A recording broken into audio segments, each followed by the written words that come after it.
Hey everybody, back with another video, and today I am starting a series in bushcrafting. My channel is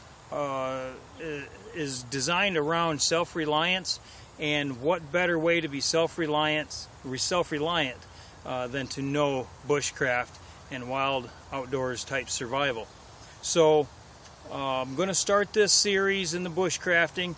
It's going to include all sorts of different aspects of bushcrafting, including but not limited to a shelter building, wild edibles, camp craft, and bushcraft type projects, tree identification, landscape, geological and direction mapping, and all sorts of things like that. So with that being said, let's get into this episode. This episode is going to be about knots, because in my opinion, without knots, you're not going to be able to do anything bushcraft. You got to know your knots. You don't need to know the names of them, you just need to know how to make them and what they're for. So most of them, and not most of them, some of them you guys are already going to know, okay?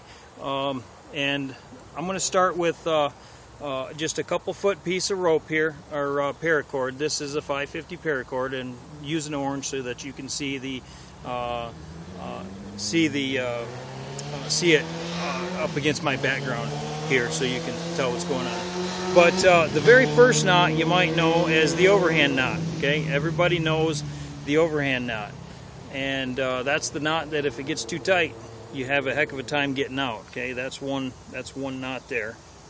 And then another one is, a lot of people might do is they'll go ahead and put a loop in the end of a rope if they want to put a hoop in it, and they basically do a double overhand knot, or an overhand knot with the rope doubled over.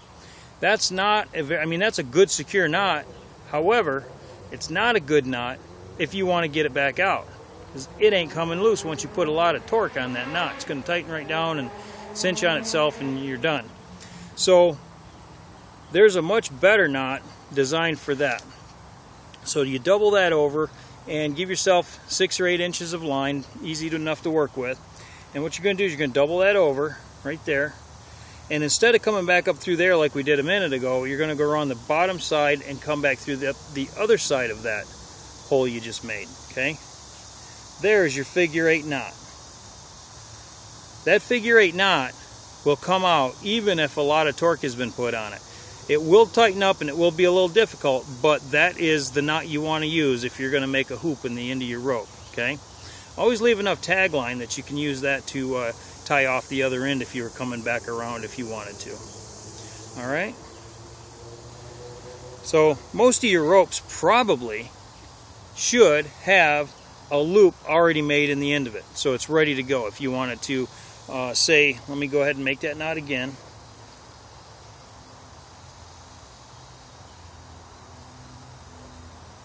Okay, there's that knot. So let's say I had a length of rope and I wanted to run a ridge line to set up a tarp, shelter, or hang clothes, or whatever. This is already ready to go, so all I have to do is wrap it around a tree and stick that in there, and boom, I'm off and running to the other side to hook it up to something else. Okay, I'll show you when we actually do a ridge line the knot for the other end. But for this video here, I'm just going to use this length of cordage to show you some of the knots, most common knots you're going to use. Alright, next knot is going to be if you wanted to join 2 ropes together. Okay, so it's going to be an overhand knot, and then it's going to be an overhand knot the other way, and see, this is what you end up with. So it's right over left, left over right, and you see what you end up here, 2 hoops connected together pulling against each other. Okay, so let's go ahead and do that knot again.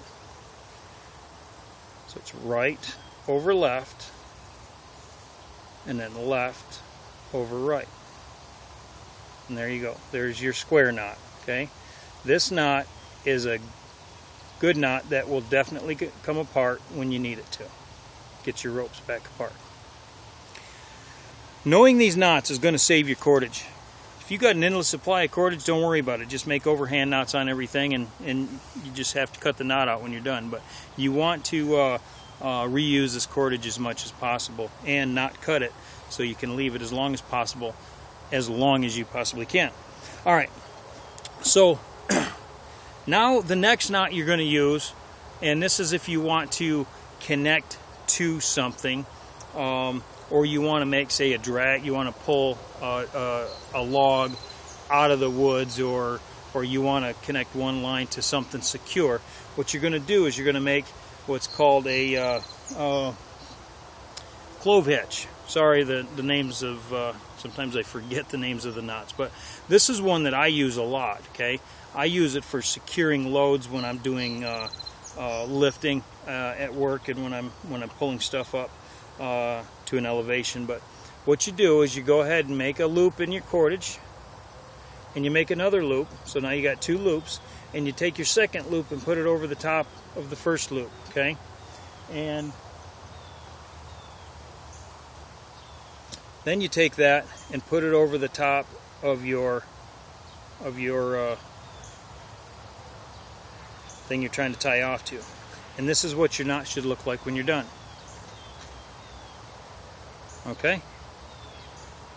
Let me do that again. There's two different ways to make this knot. If I had another, where did it go? Oh, there it is.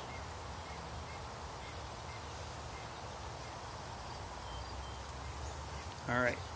This is making the knot this way is if you have one open end on the thing you're trying to connect to.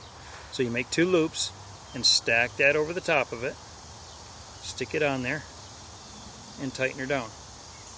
Okay? And that's what your knot looks like. And you can tighten this down hard, and you can pull. You can also take the tag end and put a hitch in it, like so. A hitch is where you just wrap it over and you pull a loop through, okay? Like that. That would be a hitch, so you can grab it and pull it out.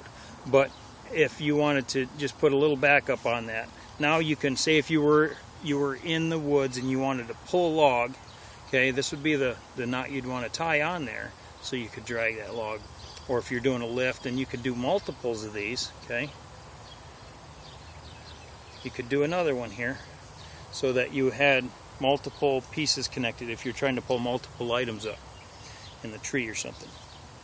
Alright, so back to the hitch real quick. We're going to pop the hitch, and then this knot comes right apart. That's the nice thing about these knots. They all come right apart. Sorry for saying all the time. I just happen to do that. I don't know why. Alright, let's go on with another knot. It's called a jam knot, or the Canadian jam knot. Very, very useful knot. We're going to leave a tag in, so let's go ahead and, oh, you know what, let me cover something by the way. You should measure your hands and know what your dimensions of your hands are. It will help you in the event that you're trying to measure stuff or make things the same or congruent, or figure something out. And I know that my hand from here to the end of my thumb is 6 inches, and I know that from here to here is 8 inches. So I have multiple measurements right there that I can use to measure things. So, and the reason that came up is because I want 4 inches of cordage here, and we're going to go ahead and tie a knot right there. See, got about 4 inches, maybe 5. Tie a loose overhand knot. And then what you're going to do is you're going to tie another knot, just like that. Okay, but we're not going to tighten that one down. So we got our second knot right there. Okay, now what we're going to do is take this right here and run that loop through there. Okay, we're going to bring the rest of this right down to that other knot. I'll bring this all down here. Okay, where's my stick? Right here. This is kind of a small one to, actually, let me do it on my hand, on my arm. If you had a bedroll, something that you want to cinch down, like your belt does, you pull it and stick the thing in there and you put it over, or a motorcycle helmet, the tighter you pull it, the tighter it gets and doesn't let go. That's the knot. This knot will do that for you. So what you do is after you've made that knot, you cinch it down. I don't know how tight I can get this on my arm, but you see how that knot's pulling in on itself? Okay, it's tightened right down. I'm going to tighten that up a little bit. I'll do this knot a couple times because this is a very important knot to use. All right. So now we got this. We're going to tighten it down. There. You see how it's kind of tight and it won't let go? Okay. See if I can get it a little bit tighter without hurting myself. All right. There. She's pretty tight, right? And the tighter you pull this, the tighter and harder it'll lock down on itself, and it won't come loose. But this end, if you pull this, it comes right loose. So let's tighten that down again and let it go. Okay, so that's called the jam knot, or the Canadian jam knot. All right. Well, again, this knot comes right apart. No big deal.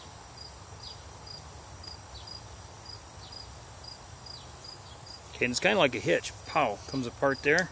You got your two original knots. You have to take those out of there. But typically, you'd leave this set up as a jam knot if you're tightening up a bed roll or something of the sort. So I'll do the same thing, except for this time I'll put it around here and we'll try to tighten it down on that. Okay. So again, get yourself about 4 or so inches. Don't worry about exactly how much here. You just need enough to grab a hold of. So I'll do this in front of the camera as best I can. So you're going to do the overhand knot. Everybody knows that one. See this one? We only got about 3 inches on that one, so that's all right. All right, now what we're going to do is we're going to make a second overhand knot. We're going to stick this knot through there, okay? And now you can see we've got some twisting of the rope here, and you're going to bring this one more twist through there, but you're going to bring the rest of it through there too. So you got yourself a hoop. All right. Now, if you were to do it around something like this, where you didn't have either end, what you could do is, okay, take a look at how you want this. You want it like that, right? Okay. So what you're going to do is you're going to take the end of it and put it through, go around your thing, and come back down and stick it back in that hole. Okay. There you go. And now it's on there. So we're going to tighten this knot up now.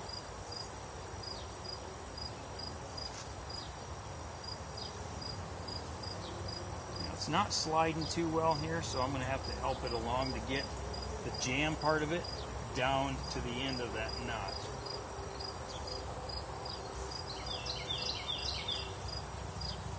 There it goes. All right, there you go. Jam knot won't come loose until you pull this end. All right.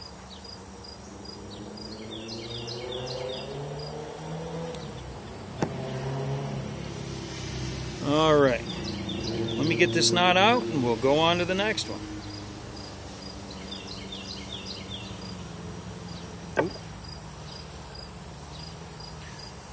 The next knot would be used if you wanted to, if you had a ridge line and you wanted to secure something to it so that it didn't slip, okay? And I'm going to do it with this so you can see, but what might be a better choice for that particular, for the knot is, if I can find it, where did it go? Maybe I'll look for it in a minute. I've got some, oh, right here.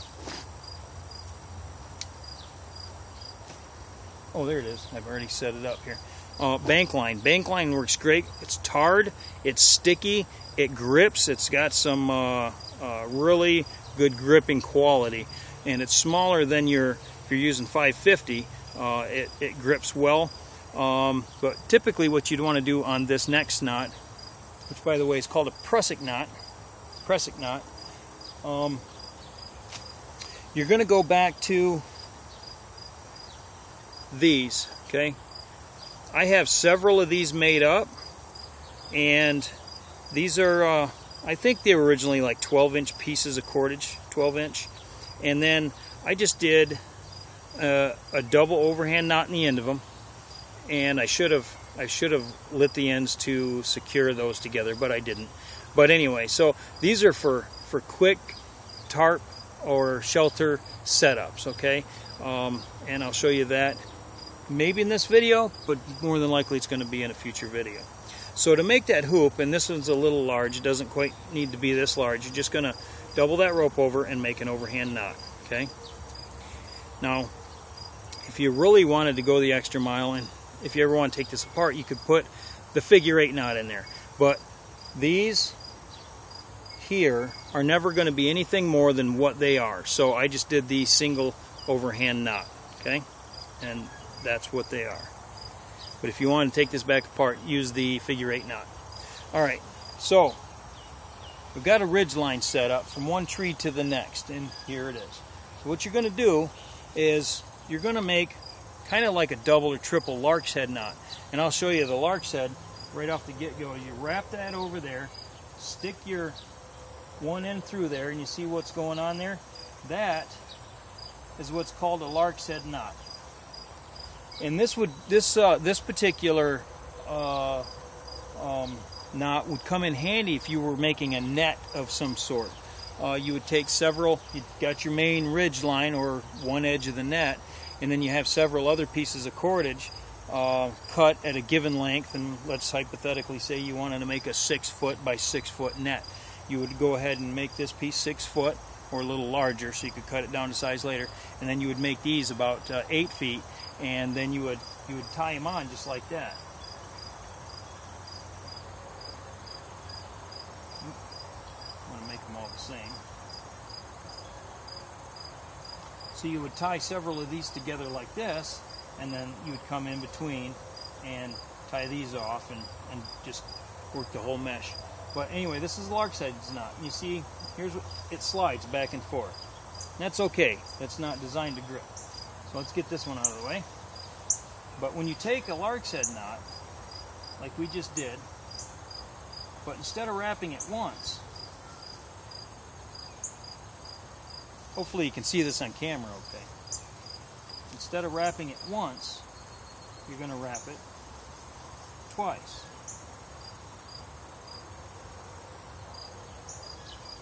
Okay.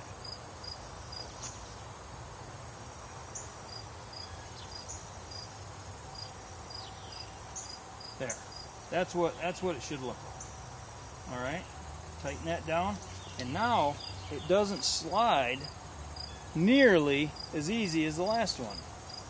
You see, I can pull. It's not sliding, it's actually pulling the branch from the other side. But you can see this branch if I pull. Now it ain't going anywhere, okay? So what you would do with this, now you can grab it here and you can slide it back and forth. But when you tighten that knot up and pull, it doesn't move.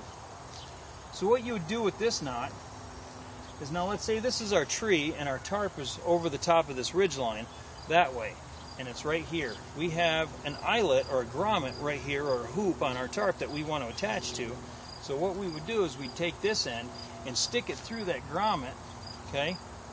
And then we would put in, here's our grommet and the end of our tarp. You can stick that through there like that, okay? And you're going to take a toggle and stick it in there, and then pull your tarp. So now you've got that attached. You want to pull this nice and tight as you can, and now no matter how hard I push this way, it ain't going to come loose, okay? Press it knot, and it comes right off. Again, all these knots are designed to come right off. All right, let's see, is there any other knots right off the get-go? You know what? I'm not sure if I did the square knot, so let's go ahead and do the square knot real quick. If you want to pretend this is two separate pieces of cordage. If you want to take two pieces of cordage and connect them, you're going to stick them together, do like an overhand style knot. It's going to be right over left and left over right. And what you get is two hoops that like to stick together. Okay, stick them together, and that's a nice solid knot. But if you want to take it apart, it comes apart real easy. Okay, we'll do that one again. This is my right, so right over left, and then this is my left, so left over right. And you get the two hoops, right over left, left over right, or vice versa. Okay, square knot. All right, well, that's going to be it for this video. We'll do some more advanced knots in another video. We'll get some some things set up and show you these knots in use. And I told you in a future video when we're setting up a ridge line and a shelter, I will show you the knot to connect your ridge line from one end to the other. Alright, well, thanks for watching, and we'll see you all in the next video.